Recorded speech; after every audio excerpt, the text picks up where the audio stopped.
And on the front line tonight, we are joined by senior journalist Faraz Shaukat Ali. Good evening, Faraz. Good evening, Joe. Well, Faraz, we are going to speak today on VAT, also commonly known as the value-added tax. This is something which is spoken commonly here in Sri Lanka. In every nook and corner, people are buzzing over this whole VAT subject.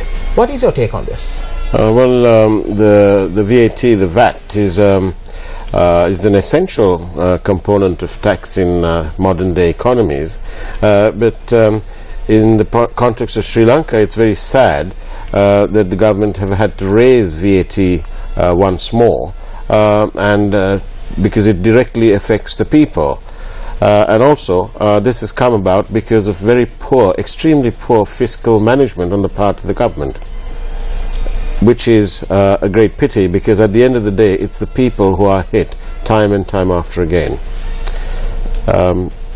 It would be better if the government was able to focus on fiscal management and, for example, rein in the monies that are outside of the country, supposedly, allegedly, illegally, and raise taxes in that way. But for us, you said that the government would have taken some remedy against this. But before the government came into power, or before they were elected, they did not make any statement of VAT or any such thing. That's right. It has been politically expedient for the government to be silent on these matters, but quite frankly, I don't think that they themselves even envisaged the scale of the problem that they were taking on once they came into power. It's quite easy. The gardens always appear to be greener when one is in the opposition, the other side of the fence, so to speak. Unfortunately, the government are now facing reality. It's D-Day for them, and the people are obviously very unhappy because it's costing them more and more just to live, and that's very sad.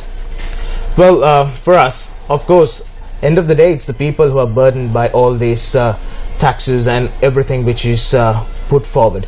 But let me say, well, let's make a situation here. Let's say that the country is facing an economic crisis. But is it fair that the people have to bear all this?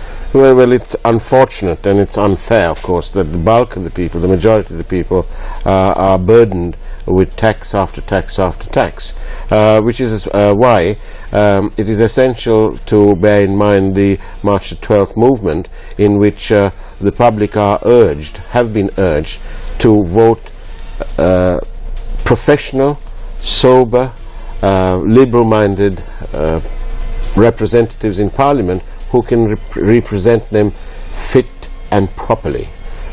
It's very essential, because if you have people who don't know what they're doing and whose only game plan is to make money for themselves or to fulfill their own agendas, then the needs of the people are left very far behind indeed.